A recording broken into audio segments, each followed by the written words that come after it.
So if you've ever played any of those old like 8-bit side-scroller video games like Sonic the Hedgehog, the original Super Mario Brothers games, I'm going to use Sonic the Hedgehog as an example because that was my favorite game. You'll know that basically all of those games are very similar in nature. You have to finish each stage to move on to the next portion of the journey, right? There are things to do in each of those stages along the way, collecting money, defeating enemies, overcoming certain obstacles, but the main goal is you have to finish the stage, right? No matter what you do or don't do along the way, you have to reach the finish line to get to the next portion of the journey. So this is a really great analogy for finance, actually. And the reason for that is twofold, and I'll get to that at the end of the video. So as you're going along in each of these stages in Sonic the Hedgehog, right, you have these coins that you have to collect. And a lot of them are going to be directly in your path. You don't have to really do anything to get them. You just collect them. There's one here, there's 5 here, there's a row of them here. And sometimes you have to go a little bit out of your way to get them. You have to jump onto a different platform. There are 5 up here, there's 1 up here, something like that. But you'll collect a lot without having to go out of your way. Just throughout the course of playing the game, you'll collect them.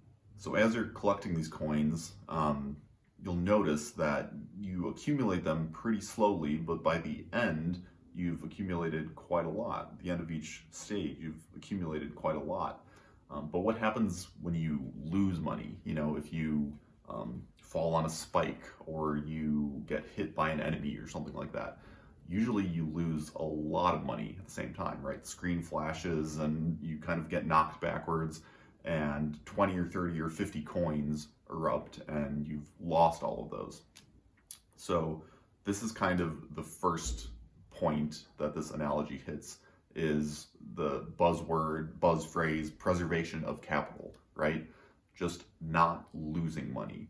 You'll accumulate a decent amount of it throughout the journey, and the most important thing is just not to lose it. Not necessarily to go out of your way too much to get more, but just not to lose what you have, just preserving the assets that you have. And the other main point of all this is just perseverance, generally speaking. You know, you have to persevere in your journey to get to the end. It doesn't matter what you collect along the way, or, you know, what enemies you defeat or what obstacles you overcome. If you don't reach the end of the stage, you'll never get to the next part of the journey, right? So perseverance, first and foremost, is the biggest thing. Perseverance will get you a lot of what you want without having to go out of your way for anything else. Just keeping the grind going will really get you very far.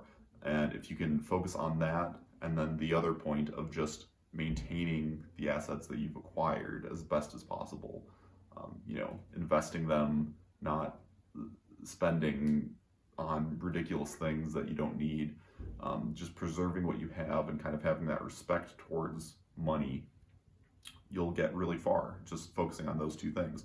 And more importantly than preserving money for the sake of preserving money, what kind of maintaining your assets will teach you is the best set of habits going forward for what you'll need for financial independence and, you know, building your wealth over time.